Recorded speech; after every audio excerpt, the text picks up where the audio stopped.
The Melbourne Storm. This is a big one today. The Melbourne Storm have entered the race for Payne Haas. What information have you got for us on this, Hoops? I think it's a smart play. I really like it from the Melbourne Storm. I look at their list and, I mean, they have already got a lot of big-name stars on big money, but if there's a way that they can make this happen, you look at their front row rotation at the moment. I know Nelson's currently playing on an edge, but he'll go back into that middle. If you could have Nelson Asofa Solomona and Payne Haas paired together, and then a front rower like Tui Kamikamica also coming off the bench. They've got another front rower.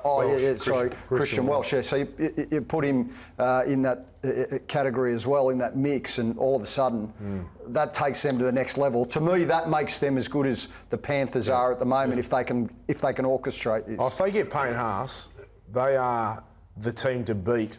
I mean, aside from Penrith. Penrith will be for as long as they want right now, the way that they're playing. Payne Haas, what he brings to a team, but especially that Melbourne side, it's probably an area where they do need to be better, is in their pack, and then Nelson needs help. You get a big imposing figure like Payne Haas with the spine they've already got, the outside backs that they've got, and they are secured on long-term deals. My question is, though, how do they afford Payne Haas? Well, it's an interesting one because they looked and they dabbled potentially of getting Tino Fa'asuamaleaui back next year. Obviously, he's gone through that situation with the Gold Coast, and they looked at it and they just couldn't find the numbers to crunch to get him back for next year. So when you go fast forward 12 months, where they create that cap space, I'm not sure where they find that space because you mentioned the spine's locked in, and no other club has their 1, 6, 7, 9 locked in. All of them. Surely they'd have to let, like, if I'm looking at their front row rotation at the moment, they've got to let somebody go, don't they, to be able to accommodate. Like Payne Haas, if he remains at the Broncos, he'll be commanding upwards of $900,000 a season. Melbourne have got to match that to get him out of Red Hill. So you'd have to. But would he leave? Would he leave? This is my thing. Would he leave Brisbane right now? Right, where they're as much of a chance of winning a premiership as any other team in the competition right now are chasing Penrith. Would he leave to go to Melbourne on the same money?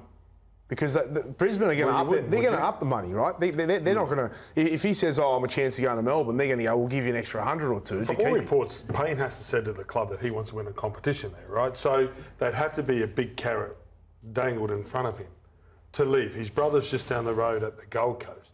So you think it'd be a big carrot for Payne Haas to leave Brisbane. And they've got a damn good shot. The job that Kevy Walters and the Broncos have done this season, they've got a damn good shot at winning competition this year and next year as well. And that was his excuse. He said he wanted to play finals. Now he's playing in the second best team in the competition. And Penrith front rowers, I think they're pretty good. So, but if I'd ask you right now, a Brisbane more chance of winning a comp with Payne Haas in it, or you put Payne Haas in Melbourne's team right now, who's a better chance of winning the comp? I think Melbourne. I think Melbourne. I agree. When Pappenhausen's back to full fitness, and we'd assume that next year he is, and you look at everyone else that's surrounded in that Melbourne side who are proven winners, we know that they can get the job done. If Payne Haas goes to Melbourne, I'd have Melbourne. If Pappenhausen comes back fully fit, you say Melbourne, but without that, it's just Munster. All it is Munster, Harry Grant, and I know Hughes is.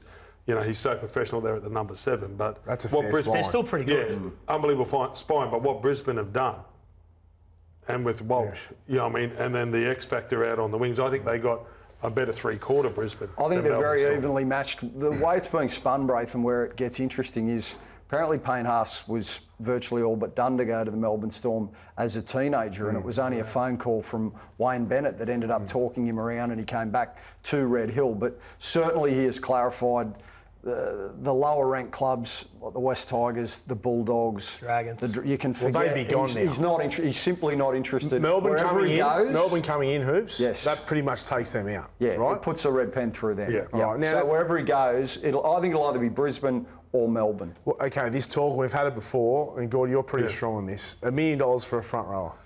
They got to change the result of the game. In my opinion, the Glenn Lazarus did, right? Where they changed. Payne Haas, for me, his best season, the Broncos were close to the wooden spoon. Remember that year he was outstanding. Since then, obviously, Carrigan, he has got some help. Flegler, Carrigan, and a lot of those guys have stood up.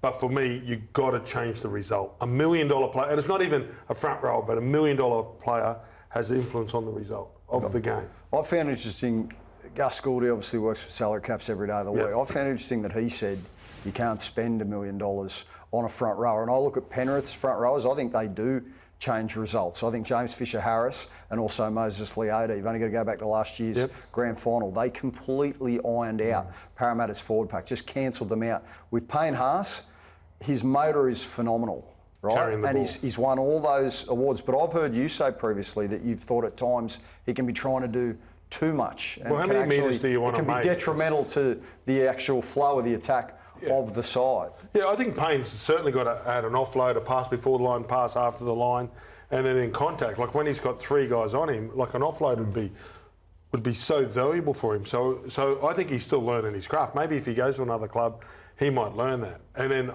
and I actually haven't seen Payne really whack someone. Like, you know, I mean, those Penrith guys, they hit, like they beat Parramatta up last year in the first 20 minutes.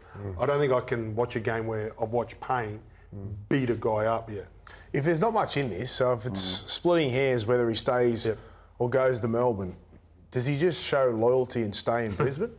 Braith, this is only an opinion, but I'm looking at Brisbane and I'm looking at Melbourne, and then I'm looking at some of the other sides in the competition, and I'm looking at the Roosters, and Jared Waerea-Hargreaves goes around another season, but he's off at the end of next year. In all likelihood, that'll be the finale of his career. And I'm thinking if another club is going to come in and also become part of this equation, I'm thinking it could be the Roosters. That's just an opinion. I haven't spoken to anybody there. I know they have spoken to him. They have spoken to him previously. Have they moved some deck I'm being chairs? genuine. I'm being genuine. I haven't spoken to them about this, right? But I know previously they have met with Payne Haas. Previously, we're going back a couple of years now. Well, they've been interested in the past. Yes. There's no. I'm thinking it'll end up being a 3-club race. Brisbane, Melbourne, and in all likelihood the Roosters. And they're all premiership contenders, possibly. The Roosters certainly aren't this year, but by that time may be.